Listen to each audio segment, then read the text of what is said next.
Yes, nanjye nkusuhuza uri hose mu bice bigiye bitandukanye by'u Rwanda cyangwa hanze y'ibi bihugu bigiye bitandukanye bidukurikira ahagiye hatandukanye mu bice bigiye bitandukanye. Nizere ko mumeze neza, ariko nanone abatameze neza mukomeze mwihangane.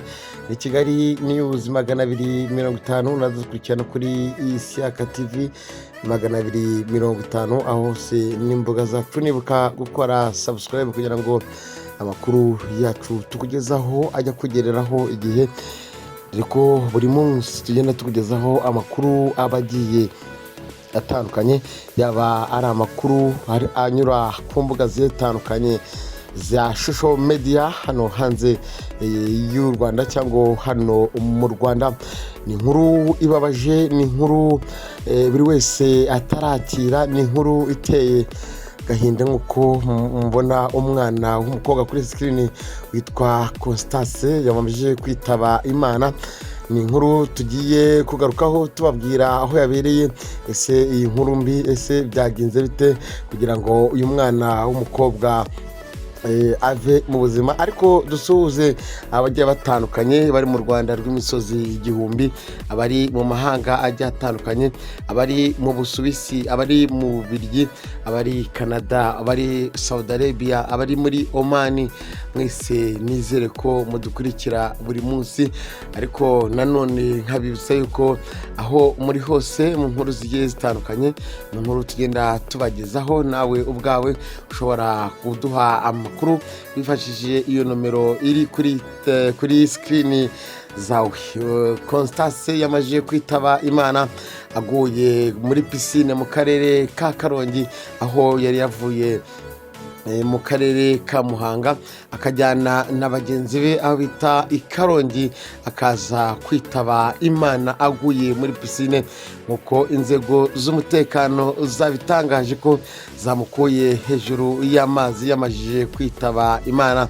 Aho bari bagiye we na bagenzi be bari bagiye kuryoshya cyangwa koga, kuko natwe tujya tunyaruka cyangwa twegera amazi tukoga. Bakaba bo bari imusozi, bakaza kubona mugenzi wabo ari hejuru y'amazi arimo araremba, bajya kuba bamutabara bagasanga yamajije kwitaba Imana. Uyu mwana w'umukobwa apfuye akiri mutoya, ariko andi makuru nuko mama we yamenye iyi nkuru mu gihe yaragiye kureba ibibaye ku mwana we w'umukobwa, agasanga yamajije kwitaba Imana.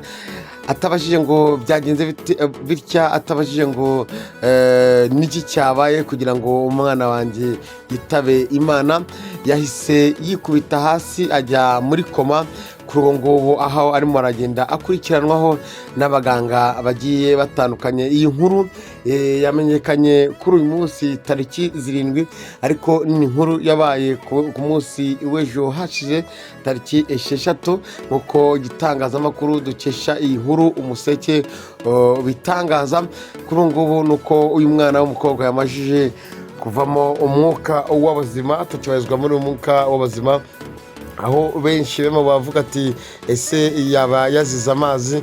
Abenshi bavuga ati byagenze nk'uko bamusanze hejuru y'amazi, ariko urwego rw'ubugenzacyaha RIB rukaba ntacyo nk'uko Umuseke urimo urabitangaza baratangaza ku byihishe inyuma y'urupfu rw'umwana w'umukobwa ariko yasanzwe mu mazi yamaje kwitaba Imana.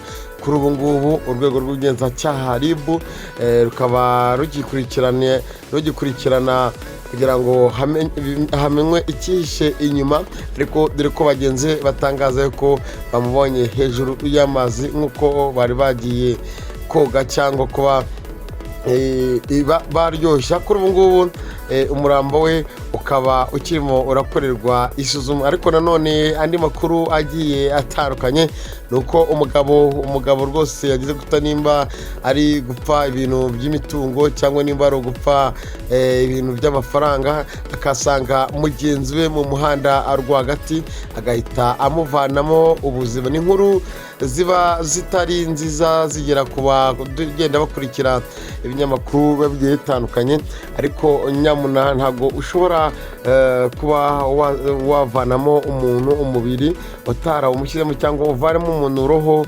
utayamusizeho. Ariko iyi nkuru y'umwana w'umukobwa upfuye rwose akiri mutoya niyo narinje kubabwira, dore ko dukomeje gushakisha amakuru agiye atandukanye kugira ngo tugende tuyabagezaho, ariko abaganga uko bagenda basimburana nuko na mama we rwose abadukurikiye mukomeze mu mufatire iry'iburyo, nuko ari inkuru ataherukaga kumva mu mutwe we cyangwa ari inkuru adaherukaga kumva yuko ishobora kumubaho.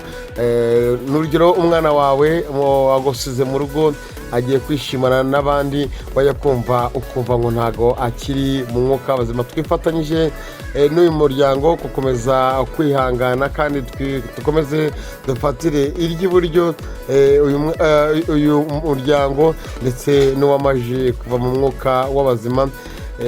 Tumusabire iruhuko ridashira, twese ni iwacu kandi baravuga ngo kuru nafsi izarigatira mauti, buri kimwa cyose cyaremwe kizabonza ku rupfu.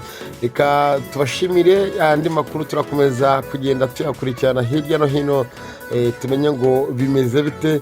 Ese umubiri we uraza kuvanwa aho uri mu ruhukiro, ugarurwe aho uno mwana w'umukobwa yakomokaga mu karere ka Muhanga, dore ko yaguye muri pisine turamenyekana ngo icyo azize, ariko abenshi bakoze kuvuga ko yazize amazi. Abenshi banavuga ati wasanga atari wenda azi koga neza nk'uko bamwe mu bagenda babitangaza, ariko nanone igihe cyageze Imana iraguhamagara.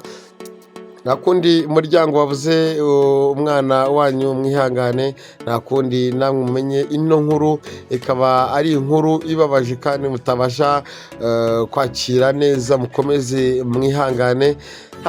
Nta kundi kuri iyi si turi abagenzi. Umuhanzi yarimye ngo tuzi ko inzira twese ari imwe, ariko ni inzira ya twese nyine ni imwe. Natwe turi abagenzi kuri iyi si, ugiye aritabaruke, dore ko twari tumaze iminsi aribwo twe duherekeje nyakwigendera Junior Multisystem ndetse n'abandi bagiye batandukanye, nk'uko na Pastor Theogene nawe twamuherekeje mu gihe yari yitabye Imana azize impanuka y'imodoka muri ino minsi, kandi nanone madamu we akaba yaragiye kumwibuka, ndetse n'abandi bana Pastor Theogene yareraga abandi bana bo ku muhanda. Baruhukire mu mahoro, twese tuzabasangayo kandi iherezo ryacu ni rimwe. Mugire ibihe byiza kandi Imana ibarinde.